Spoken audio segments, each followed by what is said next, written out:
Start ಮಾಡಿ. 0 ವರ್ಲ್ಡಲ್ಲಿ tear ಒಂದ್ಸಲ Appu left ಎಸ್1 ಅಂತ ಬರುತ್ತೆ. ಮತ್ತೆ 0 ವರ್ಡ್ ಮಾಡಿಟ್ಕೊಂಡು ಲೆಫ್ಟು ಟೇರ್ 2 ಸಲ F5 ಫುಲ್ ಕೆಪಾಸಿಟಿ ಬರುತ್ತೆ.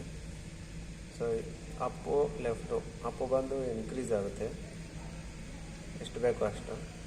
ಆಮೇಲೆ ಲೆಫ್ಟ್ ಬಂದು ಡಿಜಿಟ್ ಚೇಂಜ್. ಸೊ ನನ್ನ ಹತ್ರ 500 ಇದೆ. 500 ಮತ್ತು 15 0 ಮಾಡಬೇಕು. 0 500 ಆಯಿತು. ಆಮೇಲೆ ಸ್ಟಾರ್ ಸ್ಟಾರ್ ಮಾಡಬೇಕಲ್ವಾ? ಇಲ್ಲ ಹಾಗೆ ಸ್ಟಾರ್ ಪ್ರೆಸ್ ಮಾಡಬೇಕು, ಸೇವ್ ಆಗುತ್ತೆ. ಕಾಲ್ 0 ಅಂತ ಬರುತ್ತೆ. ಕಾಲ್ 0 ಅಂತ ಬಂದಾಗ ಇದ್ರ ಮೇಲೆ ಏನೂ ಇರಬಾರ್ದು, ಏನೂ ಟಚ್ ಆಗಬಾರ್ದು. ಓಕೆ.